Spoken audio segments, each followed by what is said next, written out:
Good morning student. BEd second year के pedagogy of history इतिहास का शिक्षण शास्त्र विषय के अंतर्गत MLSU के क्वेश्चन पेपर में 50 शब्दों में उत्तर देना यानी कि अति लघुतरात्मक प्रश्न के अंतर्गत एक प्रश्न आया था पाठ्य पुस्तक एवं संदर्भ पुस्तकों में अंतर। तो आज हम इसी को पढ़ेंगे। पाठ्य पुस्तक और संदर्भ पुस्तक में अंतर क्या है। पाठ्य पुस्तक हम देख चुके हैं, उस पर अब हम नहीं जाएंगे। संदर्भ पुस्तक जो कि विशिष्ट प्रकार की पुस्तकें होती हैं जो किसी विशिष्ट सूचना को लेकर तथ्यात्मक सूचनाओं पर आधारित जो पुस्तक होती है, जैसे कि डिक्शनरी है, इंसाइक्लोपीडिया है, एटलस है, या किसी विषय विशेष से संबंधित एक पुस्तक अकेले, जैसे कि दर्शन शास्त्र पे है तो हम जो पाठ्य पुस्तक है उसमें दर्शन शास्त्र से संबंधित सभी पक्षों को सम्मिलित किया जाएगा। और एक पुस्तक अगर खाली संदर्भ पुस्तक की बात करते हैं तो केवल उसमें जैसे दर्शन शास्त्र की विभिन्न घराने या विभिन्न क्षेत्र हैं, केवल उन्हीं को सम्मिलित पर आधारित, जैसे आदर्शवाद, प्रयोजनवाद, प्रकृतिवाद, सिर्फ इन्हीं के ऊपर जो पुस्तक है वो संदर्भ पुस्तक है। उससे संबंधित पूरी डिटेल सूचना उसके अंतर्गत हो, ये संदर्भ पुस्तक है खुला। अब हम देखेंगे इन दोनों में अंतर क्या है। सबसे पहला है पाठ्य पुस्तक संपूर्ण विषय वस्तु सम्मिलित होती है, यानी कि उसमें जितनी भी निर्धारित विषय वस्तु है, प्रिस्क्राइब विषय वस्तु है, वो इसके अंतर्गत सम्मिलित होती है। और संदर्भ पुस्तक के अंतर्गत विशिष्ट विषय का या उसका प्रकरण, केवल विशिष्ट विषय होगा या कोई एक प्रकरण पर आधारित वो पूरी पुस्तक लिखी जाएगी। दूसरी बात है नियमित रूप से पढ़ी जाती है। पाठ्य पुस्तक जो है वो नियमित डेली उसका अध्ययन किया जाता है, क्योंकि जब भी उसका पीरियड आएगा, जो भी हमको विषय वस्तु पढ़नी है, सिर्फ पाठ्य पुस्तक को उठाएंगे और उसमें से पढ़ेंगे। और संदर्भ पुस्तक कभी कभी काम आएगी आवश्यकता होने पर, यानी कि किसी चीज़ पर आकर हमको कोई विशिष्ट जानकारी की आवश्यकता है, हमको विस्तृत जानकारी की आवश्यकता है, तो वो विस्तृत जानकारी हमें पाठ्य पुस्तक में नहीं मिलेगी, हमको वो विस्तृत और तथ्यात्मक जानकारी हमको संदर्भ पुस्तकों में मिलेगी। इसीलिए इसको कभी कभी आवश्यकता होने पर भी पढ़ा जाता है। दूसरी बात है किसी भी शिक्षा बोर्ड, विश्वविद्यालय या विद्यालय के द्वारा पाठ्य पुस्तक जो होती है वो मान्य होती है या उनको प्रिस्क्राइब किया हुआ होता है पाठ्य पुस्तक में। लेकिन संदर्भ पुस्तक जो है वो किसी भी बोर्ड, विश्वविद्यालय या विद्यालय के द्वारा प्रिस्क्राइब नहीं होती हैं, वो केवल एक संदर्भ पुस्तक के रूप में ही विद्यालय अपने स्तर पर रख सकता है।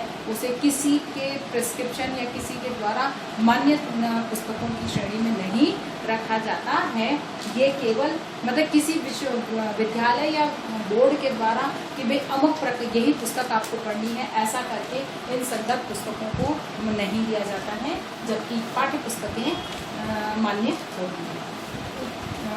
अगली जो अंतर है दोनों में वो है कि पाठ्य पुस्तक केवल सूचनाएं देती है, यानी कि पाठ्य पुस्तक के अंदर केवल सूचनाएं संकलित होती हैं, जबकि संदर्भ ग्रंथों में सूचनाओं के साथ में तथ्यात्मक सूचनाएं यानी कि तथ्यों के साथ संकलन किया जाता है, यानी कि उसके अंतर्गत तथ्य भी सम्मिलित होते हैं, फैक्ट्स होते हैं, फैक्ट्स पर आधारित ये पुस्तकें होती हैं, केवल सूचनाएं नहीं होती हैं, सूचनाओं के साथ में फैक्ट्स भी होते हैं, तथ्य भी।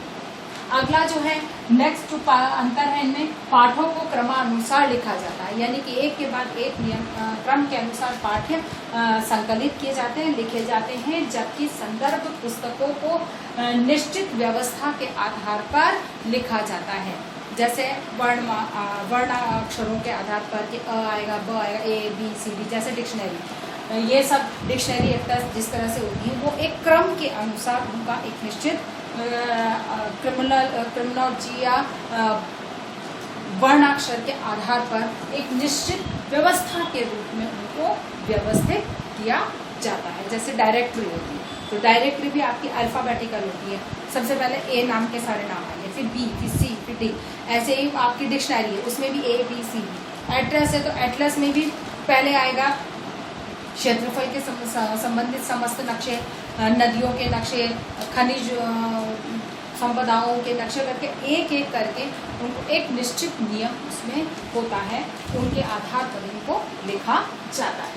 उसके बाद में पाठ्य पुस्तक एक या दो स्रोतों के आधार पर ही लिखी जाती है, यानी कि इनमें बहुत सारे स्रोतों की आवश्यकता नहीं होती क्योंकि इनमें सूचनाएं ही होती हैं खाली, इसीलिए वो एक या दो स्रोतों के आधार पर इनको लिख लिया जाता है। जबकि संदर्भ जो ग्रंथें हैं, संदर्भ ग्रंथें या पुस्तकें हैं, वो केवल सूचना नहीं होती है, वो तथ्यात्मक होती हैं, फैक्ट्स होते हैं उनके अंदर, इसीलिए वो कई स्रोतों से संकलित करके फिर लिखी जाती हैं। उसके बाद में है नेक्स्ट जो है, इसमें सामान्य सूचनाओं पर आधारित होती है, यानी कि इसमें केवल सामान्य सी सूचनाएं होती है, जबकि इसमें विशिष्ट तथ्यात्मक सूचनाओं को संकलित किया जाता है, यानी कि केवल एक सामान्य सी सूचना इसमें संकलित नहीं। उसके बाद में है नेक्स्ट जो आता है, निर्देशित पाठ्य वस्तु होती है, यानी कि इसके अंतर्गत निर्देशित पाठ्य वस्तु का ही संकलन किया जाता है, जबकि इसमें तथ्यों को लिया जाता है, यानी कि इसमें निर्देशित पाठ्य वस्तु नहीं होती है, इसमें किसी भी एक प्रकरण के तथ्यात्मक स्पष्टीकरण को लेकर निर्धारित की जाती है, लिखी जाती है। फिर पाठ्य पुस्तकें पुस्तकालय से घर ले जाने की अनुमति होती है, जबकि संदर्भ पुस्तकें पुस्तकालय में बैठकर ही पढ़ने की अनुमति होती है, इनको घर ले जाने की अनुमति नहीं। और फिर ये सामान्य व्यवस्थाएं होती हैं, इनमें किसी प्रकार की कोई विशिष्ट उसकी नहीं है, ये सामान्य रूप से लिखी जाती हैं और इनकी विशिष्ट व्यवस्थाएं होती हैं, जिनके आधार पर उनको विशिष्ट स्वरूप प्रदान किया जाता है, यानी कि एक प्रकरण पकड़ा, उसी प्रकरण पर आधारित। पाठ्य पुस्तक में तो वो एक प्रकरण 8 प्रकरण है, 5 यूनिट है, 5 यूनिट का कोई एक प्रकरण हो सकता है, और जबकि इसमें एक उस यूनिट का एक प्रकरण पर ही वो पूरी 200, 250, 300 पेजों की वो पुस्तक लिखी हुई होती है, उसे संदर्भ पुस्तक कहते हैं। आशा करती हूँ कि आपको ये समझ में आया होगा। तो आपको इसी के आधार पर पाठ्य पुस्तक और संदर्भ पुस्तक में क्या अंतर है, ये प्रश्न आपको हल करना है। धन्यवाद।